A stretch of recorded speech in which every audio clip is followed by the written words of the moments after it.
दिन 11:30 कटक रे मोदी उद्बोधन। कटक बालयात्रा पड़िया मोदी सभा 20 तारिख रे हेबो। तृतीय थर पर प्रधानमंत्री नरेंद्र मोदी ओडिशा गस्तरे आसुछंती। कटक बालयात्रा पड़िया प्रधानमंत्री कटक लोकसभा अधीन रे जाउथिबा सब विधानसभा बीजेपी प्रार्थी और लोकसभा प्रार्थी एवं सारा कटकवासी उद्बोधन देबे। एथिपई स्वतंत्र कार्यक्रम आयोजन कर दैछि। तेबे मोदी कटक गस्त पई शनिवार एक सांबादिक सम्मेलन आयोजन कर दैथिला। बीजेपी मुखपात्र सज्जन शर्मा और दिलीप मल्लिक एही सांबादिक सम्मेलन द्वारा सारा कटकवासी को सूचना देइछंती। आसंता 20 तारिख दिन 11:30 बालयात्रा पड़िया को मोदी आसी जनसमावेश उद्बोधन देबे। एही कार्यक्रम रे कटक लोकसभा अधीन जाउथबा समस्त विधानसभा बीजेपी प्रार्थी और लोकसभा प्रार्थी उपस्थित रहिबे। एतिसह एही कार्यक्रम रे कटकवासी एकाठी होई तांको पाखे कटक शहरर समस्या उपस्थापन कले आगामी दिन रे कटकर विकास होई परिबो बोली सांबादिक सम्मेलन जरिया कहा जाइछि। मोदी जी आगमन 11:30 बेले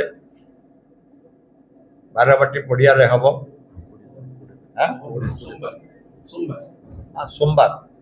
सोमवार बारवाटी पड़िया हम आम आपण जरिया ये अंचल समस्त आदिवासी को निमंत्रण करूँ ये कार्यक्रम सामिल हे आमको उत्साहित करेंगे एवं मोदी जी श्रीमुख आमर अंचल केमती विकास हो पार राज्यर केमती विकास हो पार से कथा शुण भुवनेश्वर पहुँचिकी से दिन राज्य कार्यालय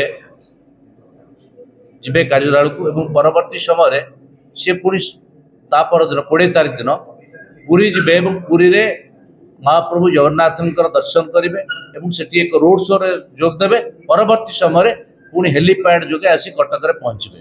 कटक रे ठीक 11टा ରୁ 11:30 समय मध्य पहुँचे एवं जनसभा को उद्बोधन देवे एवं यही जनसभा आमर कटक जिला और कटक लोकसभा लक्षाधिक जनसमावेश हम। जनसमावेश को से उद्बोधन देवे एवं तापर पुणी परवर्ती कार्यक्रम से पुणी आगे जाए। कटक आरित कुमार महापात्र रिपोर्ट खबर ओडिशा।